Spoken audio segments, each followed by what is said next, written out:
अस्सलामुअलैकुम फ्रेंड्स। तो कैसे आप सब लोग? उम्मीद है सब लोग खैरियत से होंगे, आफियत से होंगे।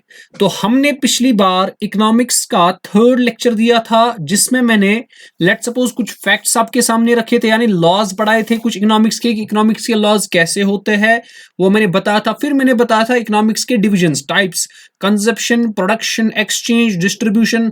अगर आपने अभी वो नहीं देखे हैं, सबसे पहले आप लेक्चर 1 से स्टार्ट कीजिए, उसके बाद आपको ये चीजें समझ आ जाएंगे। और वो आपको आई बटन में ऊपर प्रोवाइडेड है, तो आप वहां से आप उसको देख सकते हैं। और अगर आपने अभी मेरी चैनल को सब्सक्राइब नहीं किया है, उसको आप जरूर कीजिए सब्सक्राइब। इससे आपको जो भी, और बेल आइकन को भी क्लिक कीजिए। इससे एक चीज होता है, मोटिवेशन मुझे भी मिलती है और आपको भी वीडियोस मिलते रहेंगे। जितने भी एग्जाम्स इसके बाद भी आते रहेंगे, उनके सारे के वीडियोस मैं बनाऊंगा आपके लिए।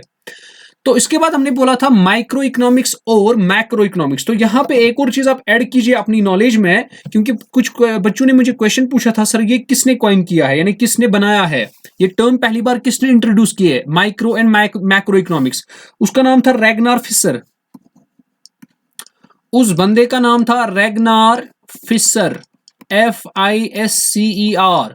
उसने इन दोनों टर्म्स को कॉइन किया। आ सकता है किस साल में किया, तो आप बताओगे 1933। 1933 में रैगनार फिशर ने माइक्रो इकोनॉमिक्स इंट्रोड्यूस किया और मैक्रो इकोनॉमिक्स इंट्रोड्यूस करवाया। किसने? रैगनर फिशर ने। हो सकता है, आ सकता है ऐसा क्वेश्चन, ठीक है, तो इसको ऐड ऑन कीजिए अपनी नॉलेज में।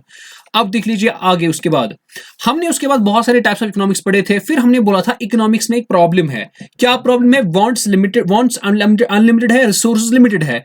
तो इसका मतलब जब आपको अनलिमिटेड रिसोर्सेज से अनलिमिटेड वांट्स को सेटिस्फाई करना है, तो वो कैसे करे? इसका मतलब हमें चॉइसेस बनानी पड़ेंगी, हमें कुछ चीजों को तरजीह देनी पड़ेगी, कुछ चीजों को प्रायोरिटी नहीं, कुछ चीजों को पहली प्रायोरिटी रखनी पड़ेगी, कुछ चीजों को बाद में प्रायोरिटी में रखना पड़ेगा। इसका मतलब हमें चॉइस करनी होगी। हमें क्या आप चॉइस, हमें कौन से प्रॉब्लम्स आते हैं, कौन से क्वेश्चंस हमें इकोनॉमिक्स में आते हैं? हमें पहले सोचना है what to produce, how to produce and for whom to produce. अब मैंने आपको पिछली बार बोला था, अगर आपने पिछला लेक्चर देखा था, आपको मैंने बोला था इसका जवाब एक आ गया। एक कॉन्सेप्ट ने दिया, इकोनॉमिक्स के एक कॉन्सेप्ट ने दिया। किसका जवाब? कि सर हम क्या बनाए, ये जो बेसिक इकोनॉमिक प्रॉब्लम है, हम क्या बनाए, कितना बनाए और कैसे बनाए, ठीक है, और फिर किनको डिस्ट्रीब्यूट करें। लेकिन याद रखना है, ये चलो पहले बताता हूं, बेसिक इकोनॉमिक प्रॉब्लम को सॉल्व करने के लिए हमारे पास प्रोडक्शन पॉसिबिलिटी कर्व, ये हमारे पास आ गया।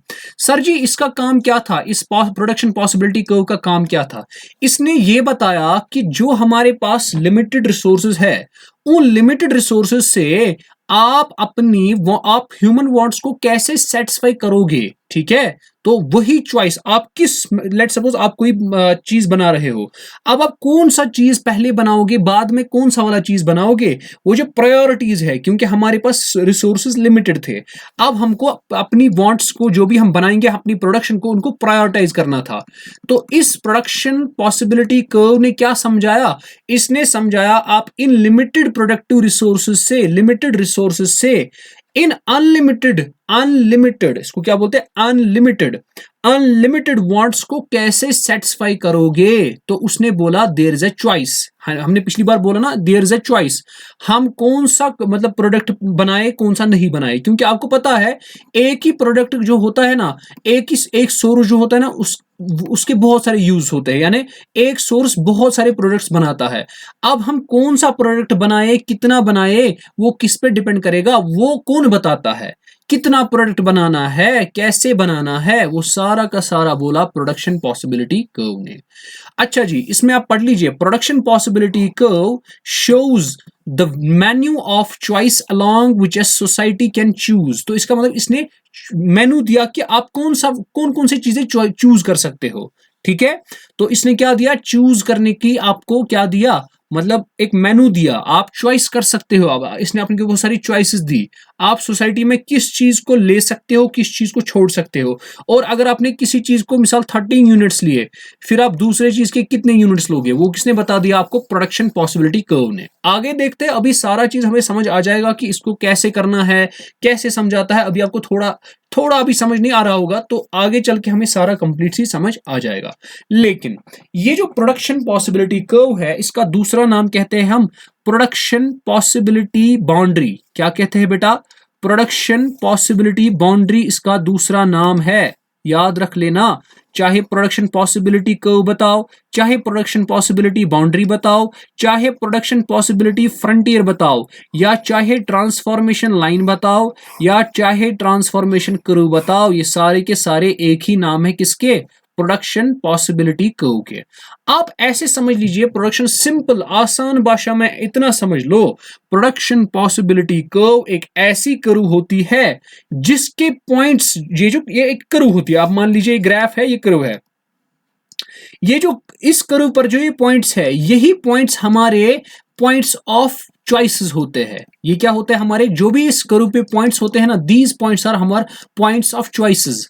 यानी इसी कर्व पे अगर आप चाहते हो कि आपको चॉइस करना है बिटवीन द इसको क्या बोलते हैं, बिटवीन द प्रोडक्ट्स, आपको कौन सा प्रोडक्ट कितना बनाना है, ठीक है, आपको किससे वो पता चलेगा कितना लेना है, फलाना एक मिसाल कमोडिटी एक्स का कितना बनाना है, कमोडिटी वाई का कितना बनाना है, ठीक है, तो वो कौन आपको बताएगा? वो आपको बताएगा प्रोडक्शन पॉसिबिलिटी कर्व। कैसे बताएगा? जो ये कर्व होती है उसी पर जो ये पॉइंट्स होते हैं ना, आप इन्हीं पॉइंट्स को ले सकते हो, जो इसके बगैर है उनको नहीं लेना है। अभी मैं बता देता हूं ये कर्व के बारे में सारा, लेकिन इससे पहले हमारे पास कुछ एजम्पशंस होती है। कौन सी एजम्पशंस होती है बेटा जी? सबसे पहला assumptions of production possibility curve बताता है that time period does not change, यानी it remains the same throughout the curve.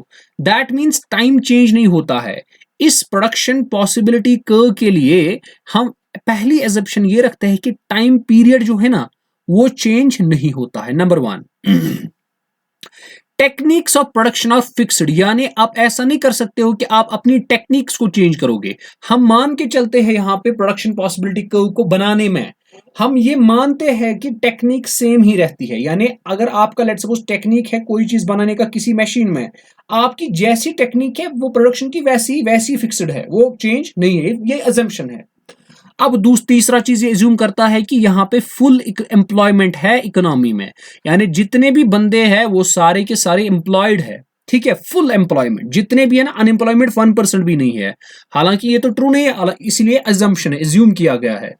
Only 2 goods can be produced from the given resources, ये बताता है अगर आपके पास रिसोर्स है, ये बताता है अगर आपके पास रिसोर्स है। मैंने बोला रिसोर्सेज के ऑल्टरनेटिव यूज होते हैं, यानी एक ही रिसोर्स से बहुत सारी चीजें बनाई जा सकती है, 2 भी बनाई जा सकती है, 3 भी, 4 भी, 5 भी, अनलिमिटेड नंबर। लेकिन यहां पे एज्यूम किया गया है कि एक रिसोर्स से खाली 2 ही चीज बनाई जा सकती है, या तो ये बनाएगा, लेट्स सपोज रिसोर्स से हम बनाएंगे एक्स प्रोडक्ट, या तो इससे वाई प्रोडक्ट बनेगा, और कोई पॉसिबिलिटी नहीं। ये एज्यूम है या एजम्पशन है।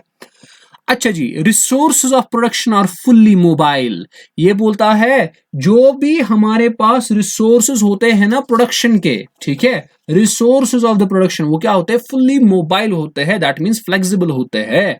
क्लियर है? आगे चलो आगे चलो आगे चलो। The factors of production are given in quantity and quality, ठीक है, 2 चीजें जो भी आपके पास फैक्टर्स ऑफ प्रोडक्शन होते हैं। सर जी कौन सी फैक्टर्स ऑफ प्रोडक्शन होते हैं? एक तो होता है लैंड, एक तो होता है लेबर, एक तो होता है कैपिटल, एक तो होता है ऑर्गेनाइजेशन। ये आपको जितना जरूरत है क्वालिटी वाइज भी अच्छा होता है। ये एज्यूम किया जाता है कि ये जो हमारे पास फैक्टर्स ऑफ प्रोडक्शन है ये क्वांटिटी में दी जाता है, यानी जितना आपको जरूरत होता है ना उतना दिया जाता है प्रॉपर, इसमें कोई कमी पेशी नहीं। तो ये मान के चलते हैं हम प्रोडक्शन पॉसिबिलिटी कर्व में कि हम factors of production optimum use कर रहे हैं उसका, क्वालिटी वाइज भी क्वांटिटी वाइज भी। अब लास्ट वाला the law of diminishing returns operates in production. यहां पे जो प्रोडक्शन में जो लॉ यूज मतलब होता है वो कौन होता है? लॉ ऑफ डिमिनिशिंग रिटर्न्स इसका नाम है, ये ऑपरेट होता है प्रोडक्शन में। आगे देखते हैं इन लॉज, ये लॉज क्या होते हैं क्या नहीं होते हैं, तो ये बस आपको पहले याद रखने की चीजें थी। आगे चलिए अब बेटा, अब सर जी प्रोडक्शन पॉसिबिलिटी शेड्यूल पहले दिखा दीजिए। देखिए इस शेड्यूल से हम एक कर्व बना सकते हैं, ठीक है। तो ये हमारे पास आप समझ लीजिए, ये जो हमारे पास शेड्यूल है ना, ये हमको ये बताता है प्रोडक्शन पॉसिबिलिटी शेड्यूल, ये बताएगा आपको कितने क्वांटिटीज कितने एक कम्युनिटी के, मिसाल ये आपका कम्युनिटी एक्स है, आप समझ लीजिए, इसको अच्छे से समझ लेना बेटा। अगर आपके पास ये लेट्स सपोज प्रोडक्ट एक्स है, ये प्रोडक्ट वाई है, एक पॉसिबिलिटी शेड्यूल बोलता है कौन कौन सी पॉसिबिलिटीज हो सकती है आपके प्रोडक्ट्स के बारे में।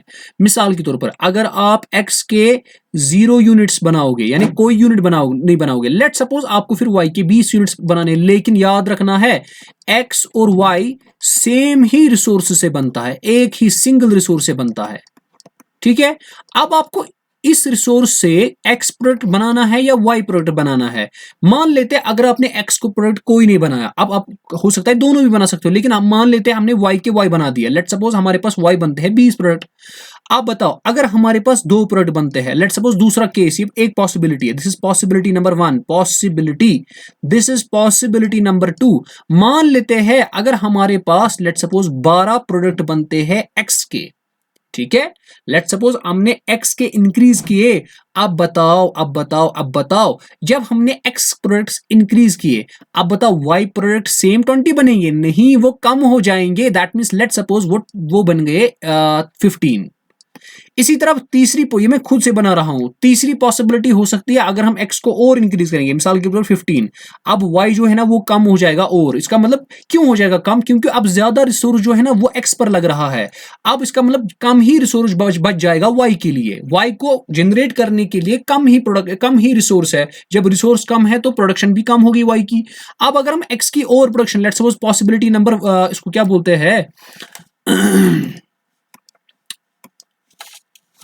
तो इसको क्या बोलते हैं आप समझ लीजिए इसको। अच्छा जी, यहां पे थे हम। अगर आपके पास पॉसिबिलिटी नंबर 4, हमने एक्स के प्रोडक्ट एक्स जो है इसको और इंक्रीज किया, उसकी क्वांटिटी को, लेट सपोज हमने 20 तक इंक्रीज किया, लेकिन वाई की क्वांटिटी को क्या होगा, डिक्रीज हो जाएगा। लेट सपोज डिक्रीज हुआ लेट सपोज 9 तक। फिर इसी तरह अगर इसका 30 क्वांटिटी बनाई, पॉसिबिलिटी नंबर 5, इसको और ऐड किए 30, ठीक है, तो y अब और कम बन जाएगा, लेट सपोज 5। तो एक पॉइंट बन जाएगा जब आप x के सारे करोगे ना, लेट सपोज 100, और इसका कितना बनेगा तब 0। तो इन पॉसिबिलिटीज को बोला जाता है, ये शेड्यूल्स है, प्रोडक्शन पॉसिबिलिटी शेड्यूल। जैसे मैंने यहां पे 2 प्रोडक्ट्स लिए हैं, एक मैंने फूड लिया है प्रोडक्ट, एक मैंने कार प्रोडक्ट लिया है, ठीक है। हम मान के चलते हैं दोनों किससे, ये एज्यूम करना है, हम मान के चलते हैं दोनों एक ही रिसोर्स से बनाते हैं, ठीक है। तो हम क्या करते हैं काम, टोटल में हम कितने फूड बना पाते हैं, टोटल में 500। लेट सपोज टोटल में आप कार्स कितनी प्रोड्यूस कर सकते हो, 25। एक ही मिसाल, जितना भी आपके पास रिसोर्स है ना, आप समझ लीजिए मैं क्या बता रहा हूं, अच्छे से समझ लेना बेटा। पहले इसको इरेज कर लेते हैं। मान लेते हैं आपके पास रिसोर्स है, उस रिसोर्स से आपके पास, अगर आप उस रिसोर्स को फुल्ली यूटिलाइज करोगे, अच्छे से सुन लेना मैं क्या बता रहा हूं, अगर आप उस रिसोर्स को फुल्ली यूटिलाइज करोगे, आप let suppose 500 tons of food generate कर पाते हो, प्रोड्यूस कर पाते हो। तो चलो प्रोड्यूस लिखते हैं। तो 500 टन्स ऑफ फूड आप प्रोड्यूस करते हो, लेकिन अगर आपने इसके बदले फूड नहीं लाया, अपने कार्स को प्रोड्यूस किया, फुल्ली यूटिलाइज वो भी किया, क्या किया, फुल्ली यूटिलाइज किया, तो कार्स आप बना पाते हो टोटल में 25। इसका मतलब अगर आपने रिसोर्स सारा का सारा इस्तेमाल किया ना आपने फूड में, आपको कितना बनता है, 500। इसका मतलब तब कार कोई बनेगी नहीं। इसका मतलब इसीलिए मैंने एक पॉसिबिलिटी लिखी है, possibility number 6। This is the possibilities, these are the 6 possibilities that I have written here. अब देखिए 6th पॉसिबिलिटी, अगर आपके 500 इसको क्या बोलते हैं फूड आइटम्स बन रहे हैं, टन्स में फूड प्रोडक्शंस बन रही है, तब मैंने आपको बोला जब 500 टन्स ऑफ फूड बन जाएगी, इसका मतलब सारे का सारा रिसोर्स खत्म हो गया। अब कोई कार बनेगी नहीं, बनेगी बेटा। समझ आ रही है बेटा? अब देख लो, अब हम क्या बोलते हैं बेटा, अब हम कार, ये जो फूड प्रोडक्शन है ना, अब इसको कम कर लेते हैं, इतना नहीं बनाएंगे। चलो हमें कार भी चाहिए, अब हमें कार भी चाहिए, वो भी चाहिए, चलो हम काम कर लेते हैं। लेट्स सपोज आपने 400 तक इसको कम किया। अब बताओ, अब कार्स बढ़ जाएगी, कार्स कितना था 0, अब वो बढ़ जाएगी ना, क्यों? क्योंकि अब थोड़ा रिसोर्स तो बच गया ना, जितना थोड़ा रिसोर्स बच गया वो हमें किस में लगा, कार में, है ना। तो यहां पे ऐसे ही आप देख सकते हो। अब इसी को हम क्या बनाते हैं, ये पॉसिबिलिटी शेड्यूल जो है, इसी को हम ड्रॉ करते हैं एक कर्व। इन्हीं पॉइंट्स को जब प्लॉट करते हो आप ग्राफ पे, एक कर्व बनती है जो कुछ इस तरह दिखती है। यही पॉइंट्स मैंने लिए हैं, जो मैंने पिछले पॉइंट्स लिए थे, ये आप समझ लीजिए कि यही सेम पॉइंट्स है जो हमने ये पॉइंट्स लिए ना, 0, 25, 123। इस क्वांटिटी, एक क्वांटिटी को एक्स एक्सिस पर रिप्रेजेंट करते हैं और दूसरी क्वांटिटी को वाई एक्सिस पर रिप्रेजेंट करते हैं। आप कुछ इस तरह देखिए, नंबर 1 पॉइंट को रिप्रेजेंट करते हैं 0,25। मान लेते हैं आपका यहां से आपका x एक्सिस की प्रोडक्ट है और यहां से y एक्सिस की प्रोडक्ट है। लेट सपोज x की एक्सिस क्या है 0, तो 0 ये हो गया। 25 कौन सा हो गया 25, लेट सपोज ये हो गया, तो ये आपका पहला वाला प्रोडक्ट हो गया। ठीक है, पहली वाली पॉसिबिलिटी ये पॉइंट है। अब देखो उसके बाद 100,23 मान लेते हैं ये 0 था, अब 100 मान लेते हैं यहां पे है ना। 100,23 मान लेते हैं ये 25 है तो ये 23 होगा। उसके बाद 200,20 मान लेते हैं वो इधर होगा। फिर 300,15 मान लेते हैं वो इससे भी कम होगा। फिर 400,8 फिर वो इससे भी कम होगा, तो 400 सॉरी हाँ ये 300 है और ये 400 है। फिर लास्ट में 500,0, इसका मतलब यहां तक चला जाएगा। आप देख लो कुछ इस तरह, ये जब आप ग्राफ बनाओगे ना प्रॉपरली ये कुछ इस तरह बन जाएगा। अब मैंने यहाँ पे ड्रॉ कर दिया है क्योंकि मैंने प्रॉपरली में नहीं बना रहा हूं, मैंने यहाँ पे आपको दिखा दिया है नेक्स्ट स्लाइड में ये कैसे बन रहा है। ठीक है, अब देखो यहाँ पे ये आपका प्रोडक्शन पॉसिबिलिटी कर्व है। ये जो आप कर्व देख रहे हो ना, जब इन पॉइंट्स को हम ज्वाइन करते हैं ना बाय फ्री हैंड कर्व, वही आपके पास बन जाती है प्रोडक्शन पॉसिबिलिटी कर्व। समझ आ गया? अब देख लो इस प्रोडक्शन पॉसिबिलिटी कर्व के कुछ फीचर्स होते हैं, कुछ चीजें हमें इसके देखने हैं। सबसे पहला चीज हमें ये समझ लेना है, जो भी पॉइंट्स इस प्रोडक्शन पॉसिबिलिटी कर्व के, ये प्रोडक्शन पॉसिबिलिटी कर्व है। अब कुछ पॉइंट्स इसके आउटसाइड है, आउटसाइड हो गए ये वाले बाहर, और कुछ पॉइंट्स इसके इनसाइड है। ठीक है, कुछ पॉइंट्स इसके आउटसाइड है, कुछ पॉइंट्स इसके इनसाइड है। तो याद रखना है जो भी पॉइंट्स इस प्रोडक्शन पॉसिबिलिटी कर्व, देखो ये प्रोडक्शन पॉसिबिलिटी कर्व जो है ना, इसका मतलब क्या होता है, जो भी इस पर ये पॉइंट्स होते हैं ना, ये पॉइंट्स आपको ऑप्टिमम प्रोडक्शन पॉसिबिलिटीज देता है। यानी आपको ये बताएगा अगर आपको 2 प्रोडक्ट्स बनाने हैं, आपको कितनी क्वांटिटीज में 2 प्रोडक्ट्स बनाने हैं सच दैट सारा का सारा रिसोर्स जो है ना वो ऑप्टिमम यूज हो, यानी सारा का सारा रिसोर्स इफेक्टिवली यूज हो।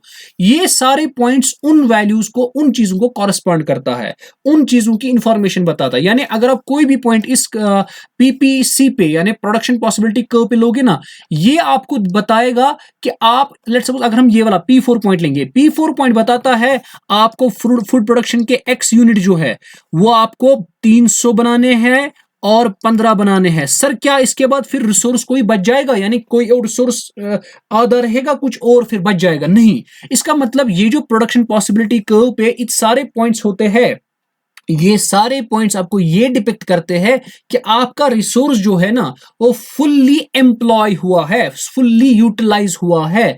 अब देख लो जो भी पॉइंट्स इसके आउटसाइड में होंगे, जैसे मिसाल यहां यहां यहां यहां यहां यहां, ये प्रोडक्शन पॉसिबिलिटी कर्व के आउटसाइड में है, इनको हम अटेन नहीं कर सकते।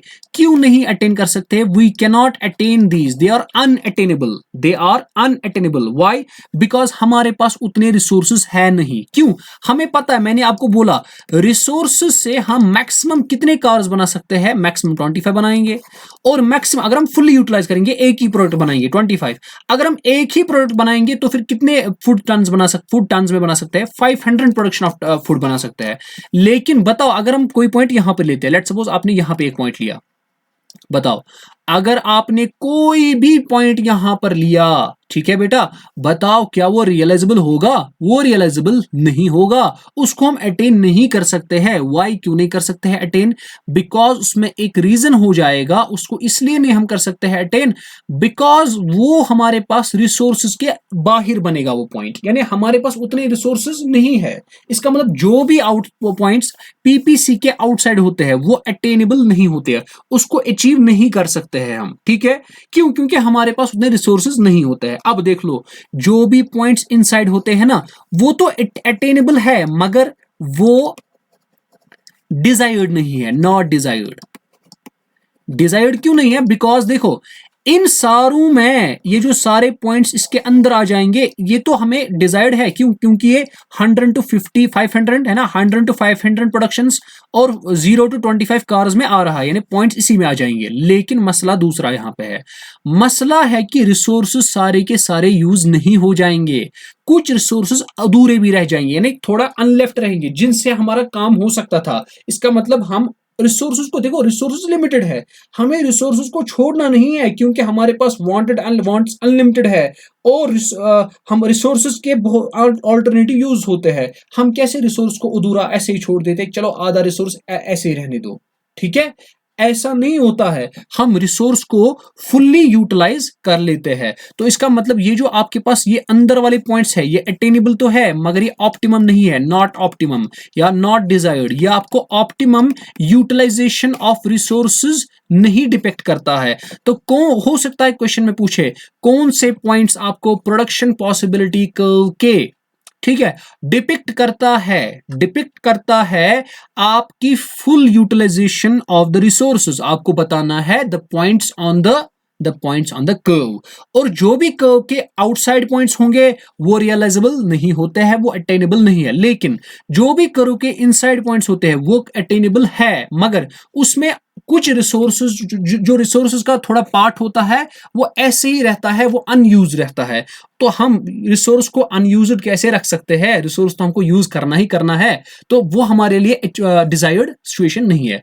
तो अगर हम चाहते हैं हमको रिसोर्सेज को मैक्सिमम एफिशिएंट वे में यूज करना है, इसका मतलब आपको कोई भी पॉइंट पीपीसी पे मतलब सिलेक्ट करना पड़ेगा। देखो अब सर जी इसने पिछली प्रॉब्लम्स को कैसे सॉल्व किया, मैंने आपको बोला ना इसने प्रॉब्लम्स को सॉल्व किया, हमें कितना बनाना है और सबसे पहले इसने बताया आपको क्या बनाना है।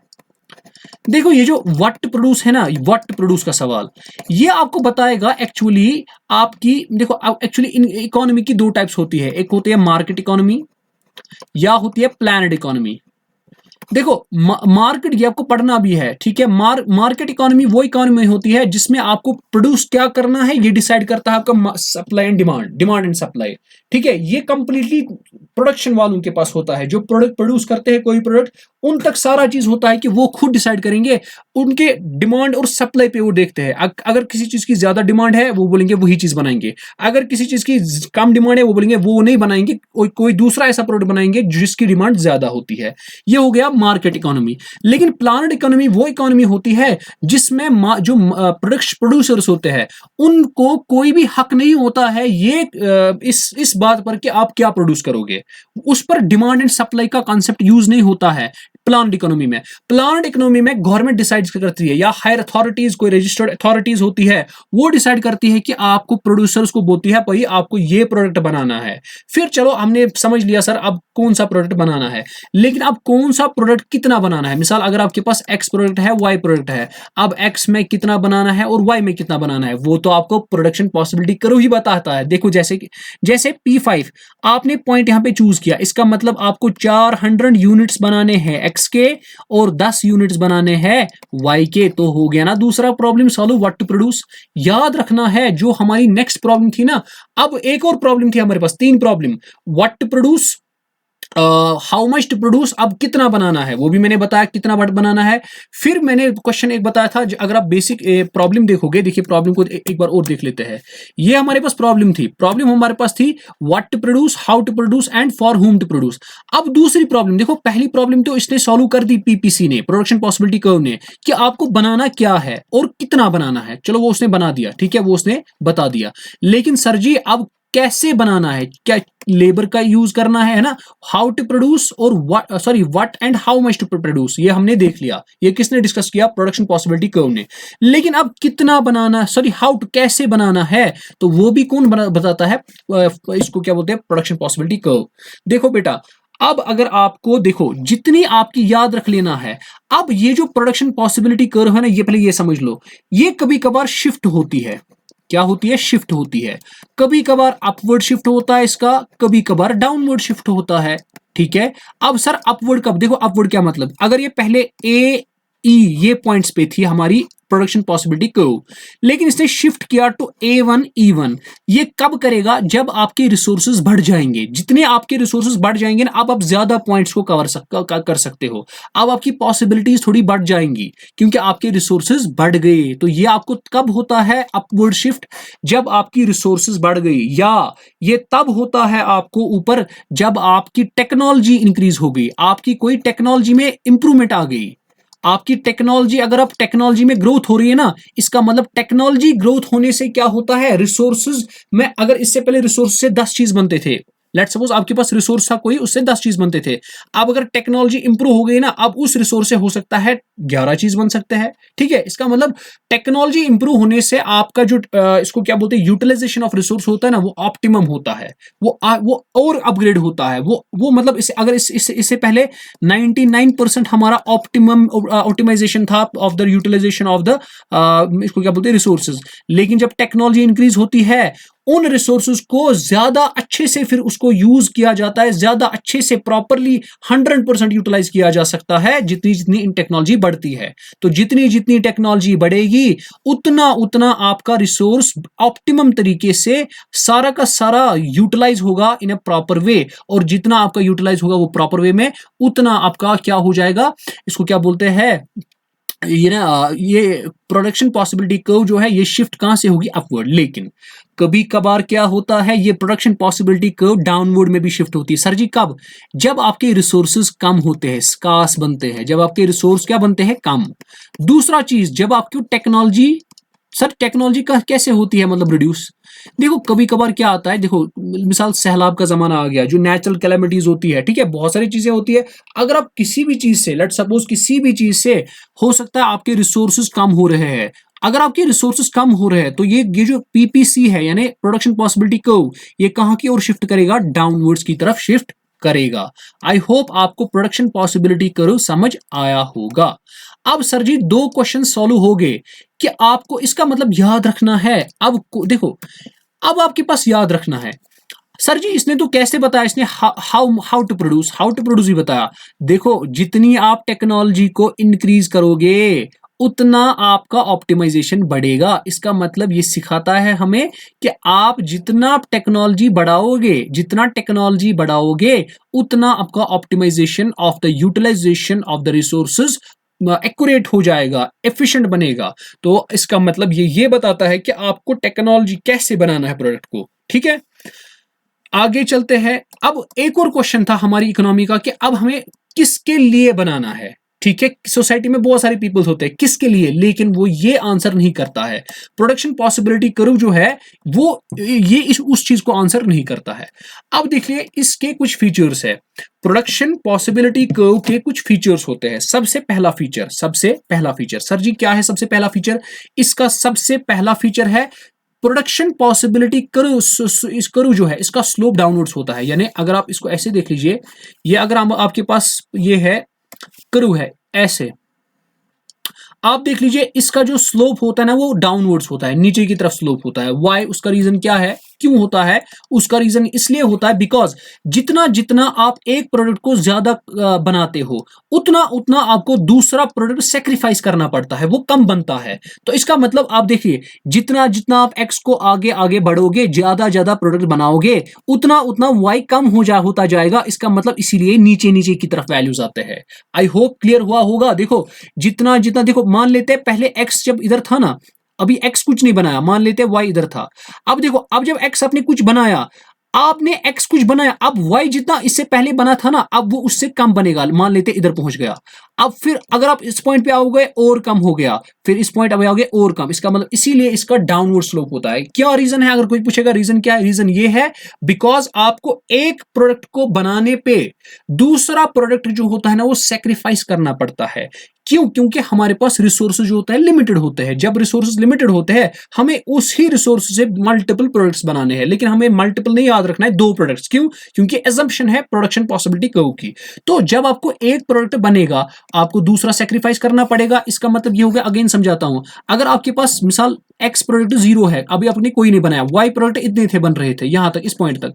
अब आप लेट सपोज एक्स प्रोडक्ट को 1 यूनिट बनाओ, तो वाई प्रोडक्ट अब इतने मत बनेंगे, अब वो घट जाएंगे। इसीलिए आहिस्ता आहिस्ता जब जितना जितना आप एक्स को बढ़ाओगे प्रोडक्शन, वाई की प्रोडक्शन कम होती जाएगी। इसीलिए ये क्या बनेगा, ये डाउनवर्ड स्लोप इसका बनेगा। नंबर 1 ये इंपॉर्टेंट है, हो सकता है इस पर डायरेक्ट एमसीक्यू आए। पीपीसी का स्लोप क्या होता है, डाउनवर्ड्स, अपवर्ड्स या 0 होता है, नन ऑफ दीज क्या होता है, कुछ भी पूछ सकता है एग्जामिनर। आपको पूरी इंफॉर्मेशन होनी चाहिए। अब है इसके बाद पीपीसीज कनकेव टू द ओरिजिन। देखो जब मैंने अभी प्रोडक्शन पॉसिबिलिटी कर्व बनाया ना, मैंने ऐसे बनाया, इसको बोलते हैं this is the concave. Concave mirror आपने पढ़ा होगा, देखो कनकेव ये होता है, कनकेव टू दिस पॉइंट, ये यहां से अंदर की तरफ होता है, ठीक है। तो ये बोलता है इसको, ये ओरिजिन अगर ये है, ये इसकी तरफ कनकेव होता है। क्यों होता है? उसका रीजन ये है कि इसका जो marginal rate of transformation MRT, या इसको बोलते हैं मार्जिनल अपॉर्चुनिटी कॉस्ट, ये ज्यादा होता है। क्यों क्यों क्यों? उसका रीजन ये है, देखो पहले आपको पता होनी चाहिए कि मार्जिनल रेट ऑफ ट्रांसफॉर्मेशन होता क्या है। आप समझ लीजिए कि मार्जिनल रेट ऑफ, पहले इसी को मैं समझाता हूं, इसमें नेक्स्ट स्लाइड पे दिखाया है मार्जिनल अपॉर्चुनिटी कॉस्ट, या इसको बोलते हैं मार्जिनल रेट ऑफ ट्रांसफॉर्मेशन।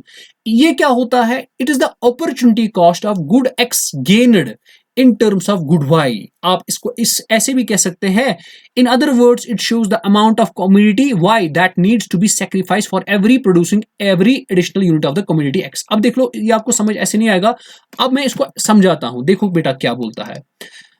आप ऐसे समझ लीजिए, आपके पास क्या होता है काम, जितना जितना, देखो आपके पास एक्स प्रोडक्ट है, वाई प्रोडक्ट है, एक्स के बढ़ाने से, अगर आपने एक्स प्रोडक्ट बढ़ा दिया, वाई क्या हो जाएगा? कम, है ना। इसका मतलब आपको वाई को सेक्रीफाइस करना है। आपको बता रहा है अगर आपने एक यूनिट एक्स का इंक्रीज किया, एक यूनिट एक्स का क्या किया आपने बेटा? इंक्रीज किया आपने, किसका? एक्स का। तो जाहिर सी बात है वाई क्या हो जाएगा? वाई डिक्रीज हो जाएगा ना। तो इसका मतलब उसी को बोलते हैं हम, क्या बोलते हैं? Opportunity cost. क्या होता है? आपको कितना कॉस्ट जो है ना वो सेक्रीफाइस हो गया, ठीक है। एक्स को बनाने के लिए, एक्स का एक यूनिट और इंक्रीज करने के लिए आपको कितना वाई, कितना कॉस्ट जो है ना वो सेक्रीफाइस करना पड़ा, कितना कॉस्ट सेक्रीफाइस करना पड़ा आपको। ये सारा का सारा जो भी वाई का कॉस्ट होगा उस वक्त जो सेक्रीफाइस करना पड़ा होगा आपको। जैसे मिसाल के तौर पर मैं आपको पिछली स्लाइड्स पे वापस लेता हूं, वहां पर मैंने एक्सप्लेन किया है ऑलरेडी, वो वैल्यूज दिए गए हैं। तो let me just show you those values. देखिए जैसे यहां पर है, देखिए जब आपके पास वैल्यू 100 था, एक्स का वैल्यू 100 था, है ना, आपके पास कार्स कितनी बनती थी? कार्स आपको बनती थी बेटा 23, है ना, 100 पे। लेकिन जब आप कार्स प्रोडक्शन फूड की बढ़ाते हो तो 200, आपकी कार्स क्या बनती है? कम बनती है। इसका मतलब कितना कम हो गई? 3। इसका मतलब आपने 3 सेक्रीफाइस किए, 3 कार्स को आपने सेक्रीफाइस किया। इसी को बोलते हैं आप मार्जिनल अपॉर्चुनिटी कॉस्ट। क्या बोलते हैं इसको? मार्जिनल अपॉर्चुनिटी कॉस्ट बोला जाता है। असल में ये अपॉर्चुनिटी कॉस्ट है। मार्जिनल क्या होता है? मार्जिनल होता है, देखो इसमें मार्जिनल आप समझ लीजिए 23 माइनस 20 डिवाइडेड बाई इनका डिफरेंस, ठीक है। ये डिवीजन लेता है, यानी आपको बताता है, चेंज बता देता है, ठीक है। आगे मैं स्लाइड्स में सारा समझा देता हूं, आपको बिल्कुल भी घबराने की जरूरत नहीं है। तो ये आप देख लीजिए। अब देख लीजिए रीजन क्या है। मैंने बताया पीपीसी जो है ये आपका कनकेव होता है to the origin. Sir reason क्या है? रीजन ये है जितना जितना आप, ठीक है, जितना जितना आप प्रोड्यूस करोगे एडिशनल यूनिट, मिसाल आपको एक्स कोई यूनिट बनाना था, ठीक है, अगर आप एक्स के यूनिट्स इंक्रीज करोगे, आपको पता है दूसरा वाई जो है ना वो आपको सेक्रीफाइस करना पड़ेगा। इसका मतलब जब आपको वाई सेक्रीफाइस करना पड़ेगा, इसका मतलब जितना जितना आप ज्यादा एक्स यूनिट्स बढ़ाओगे, वाई वैल्यू कम करना पड़ेगा। और अपॉर्चुनिटी कॉस्ट क्या होता है सर? अपॉर्चुनिटी कॉस्ट होता है आपको कितना कॉस्ट सेक्रीफाइस करना पड़ रहा है। इसका मतलब जितना जितना एक्स बढ़ाओगे उतना उतना अपॉर्चुनिटी कॉस्ट बढ़ जाएगा कि कम हो जाएगा? क्यों बढ़ जाएगा? वाई, बिकॉज आपको उतना उतना वाई ज्यादा सेक्रीफाइस करना पड़ेगा। इसका मतलब आपको सेक्रीफाइस ज्यादा करना पड़ रहा है। अपॉर्चुनिटी कॉस्ट यही बताता है कि आपने कितना कॉस्ट को सेक्रीफाइस कर दिया। तो इसका मतलब अपॉर्चुनिटी कॉस्ट क्या हो जाता है? बढ़ता है। अपॉर्चुनिटी कॉस्ट क्या है? बढ़ता है। और जब अपॉर्चुनिटी कॉस्ट बढ़ता है, उसी की वजह से आपका जो पीपीसी यानी प्रोडक्शन पॉसिबिलिटी कर्व है, उसका जो ये होता है वो कनकेव नेचर होता है टू द ऑरिजिन, ठीक है। तो इस लॉ को एक्स के इंक्रीज होने से वाई का, इसको क्या बोलते हैं? सेक्रीफाइस करना, वाई के यूनिट्स का सेक्रीफाइस करना, इसी को बोलते हैं law of increasing opportunity cost. Law of increasing opportunity cost. क्यों अपॉर्चुनिटी कॉस्ट बढ़ेगा? जितने जितने आप x के यूनिट्स बढ़ाओगे y कम हो जाएगा, y बन जाएगा कम। लेकिन अपॉर्चुनिटी कॉस्ट क्या होता है? आपको कितना सेक्रीफाइस हो गया, सेक्रीफाइस आपने कितना, देखो x को बनाने के लिए आपने कितना सेक्रीफाइस कर दिया। जितने जितना आप x को ज्यादा बढ़ाओगे उतना इतना आपको सेक्रीफाइस ज्यादा करना पड़ेगा ना y प्रोडक्ट्स को। आपको ज्यादा ज्यादा अब y प्रोडक्ट्स कम हो जाएंगे, इसका मतलब सेक्रीफाइस ज्यादा हो गया, इसका मतलब अपॉर्चुनिटी कॉस्ट बढ़ गया। और इसी लॉ को बोलते हैं, जब आपका कोई प्रोडक्ट बनाते हो, कोई यूनिट्स, किसी को प्रोडक्ट के यूनिट्स इंक्रीज करते हो, उसकी वजह से अपॉर्चुनिटी कॉस्ट का इंक्रीज होना, इसी को बोलते हैं law of increasing opportunity cost. I hope आपको ये समझ आया होगा। आगे चलते हैं हम नेक्स्ट चीज पे। अब ये तो मैंने बोल दिया मार्जिनल अपॉर्चुनिटी कॉस्ट क्या होता है। सर जी मार्जिनल अपॉर्चुनिटी कॉस्ट क्या होता है? It shows the amount of commodity एक कमोडिटी वाई है, कितना आपको ये सेक्रीफाइस करना है हर एक एडिशनल यूनिट के लिए। मिसाल जैसे आपके पास अभी था, अभी मैंने एग्जांपल दी, जब 100 बन रहे थे तो 20 कार्स बन रहे थे मिसाल, या 23, और जब आपने 200 फूड प्रोडक्शन बना दिए, अब आपको 20 बन रहा है। इसका मतलब आपको कितने सेक्रीफाइस करने पड़े? आपका जब एक्स इंक्रीज हो गया, एक्स से वाई है, जब आपका एक्स इंक्रीज हो गया फ्रॉम 100 टू 200, आपको कितनी कार्स सेक्रीफाइस करनी पड़ी? वो आपकी थी 3 कार्स आपको सेक्रीफाइस करनी पड़ी। तो वही आप समझ लीजिए, थोड़ा उसी के बारे में मार्जिनल अपॉर्चुनिटी कॉस्ट बता देता है, या इसका दूसरा नाम है मार्जिनल रेट ऑफ ट्रांसफॉर्मेशन।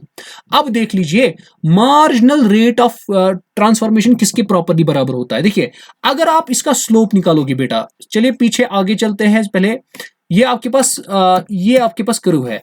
देख लीजिए बेटा, अगर मैं इसका स्लोप निकालूंगा ना, मान लेते हैं ऐसे इसका स्लोप निकालेंगे, मान लेते हैं ये मैं यहां पे ये एक स्लोप निकालते हैं, इसका डेल्टा एक्स है और ये डेल्टा वाई है। स्लोप आपको पता होगा, स्लोप होता है बराबर परपेंडिकुलर बाय बेस के, है ना, tan थीटा, tan होता है बराबर परपेंडिकुलर बाय बेस।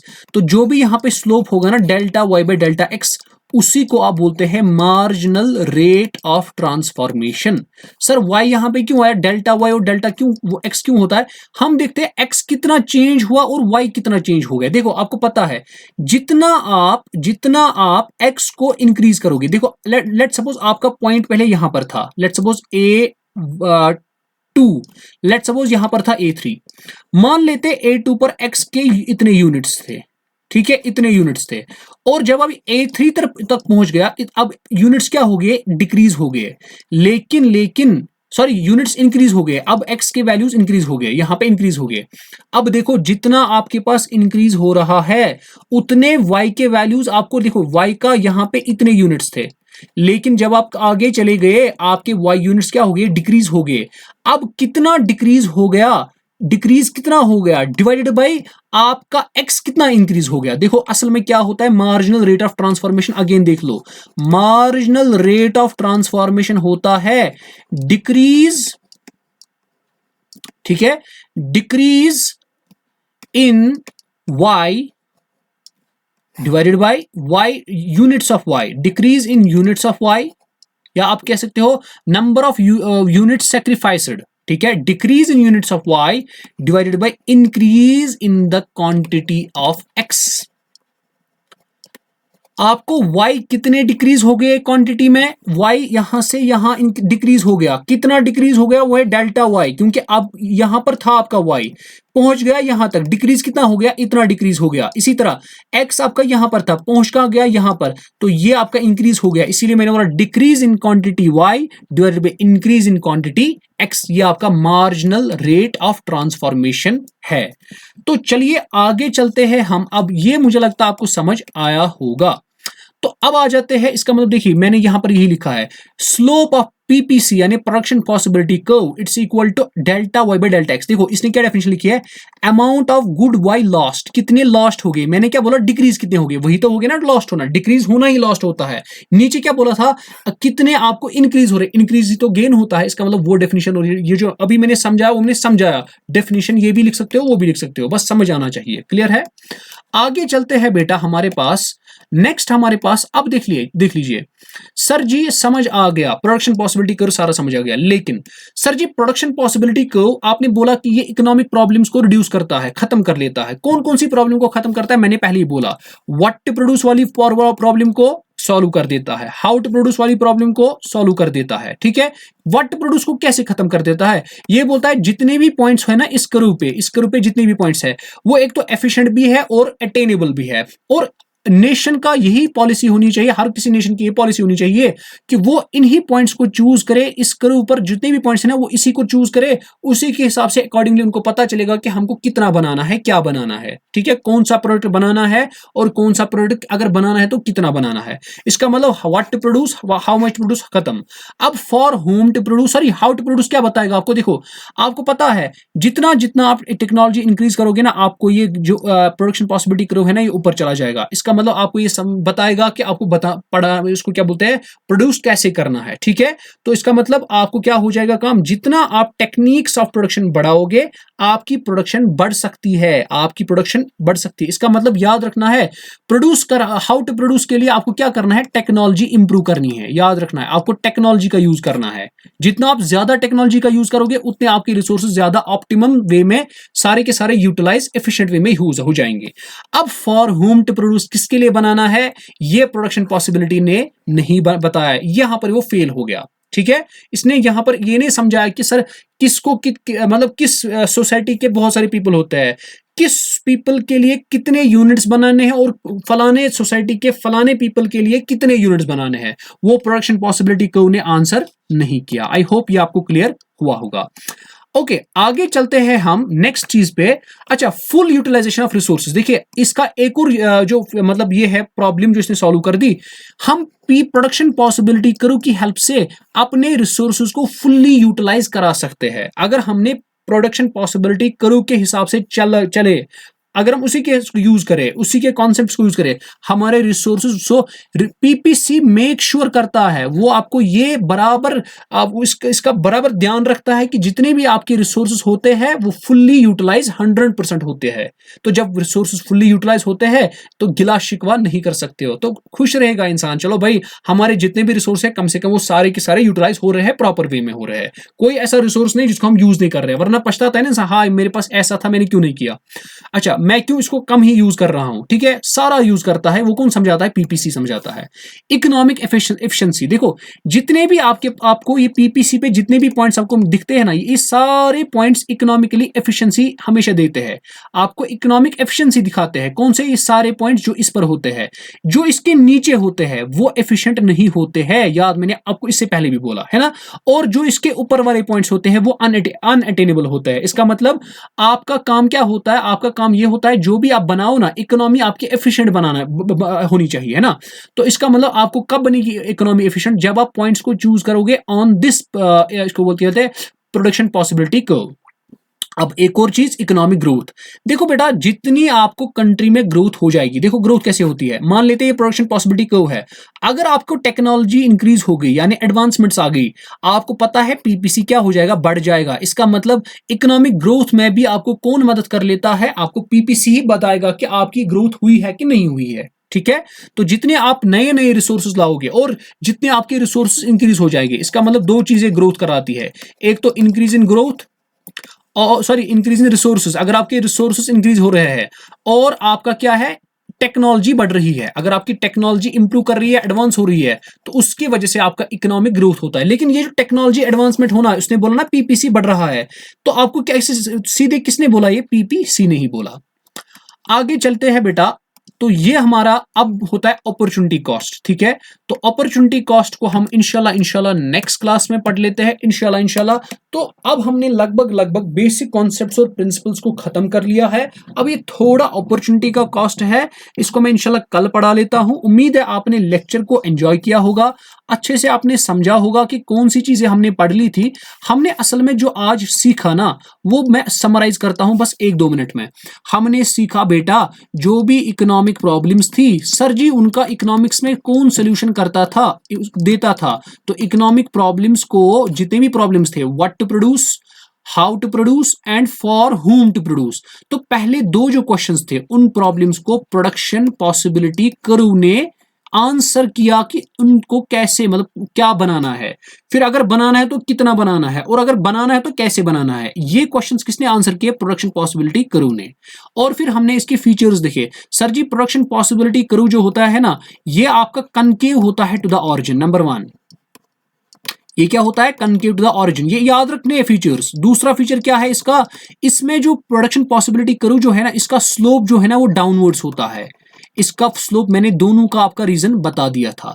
अब आ जाता है, देखो अब आपके पास इंपॉर्टेंट कॉन्सेप्ट है, उसको बोलते हैं अपॉर्चुनिटी कॉस्ट। ये ज्यादा इकोनॉमिक्स में यूज होता है, कॉमन, मोस्ट कॉमन यूज होता है इकोनॉमिक्स में। अपॉर्चुनिटी जो हमने अभी बोला ना, मार्जिनल अपॉर्चुनिटी कॉस्ट, एमओसी, या marginal rate of transformation, MRT, ये इसी के रिलेटेड है। ठीक है, तो अब मैं इंशाल्लाह अच्छे से आपको समझाऊंगा नेक्स्ट क्लास में कि अपॉर्चुनिटी कॉस्ट क्या होता है, और फिर मार्जिनल अपॉर्चुनिटी कॉस्ट क्या होता है, और मार्जिनल, उसी को बोलते हैं मार्जिनल रेट ऑफ ट्रांसफॉर्मेशन।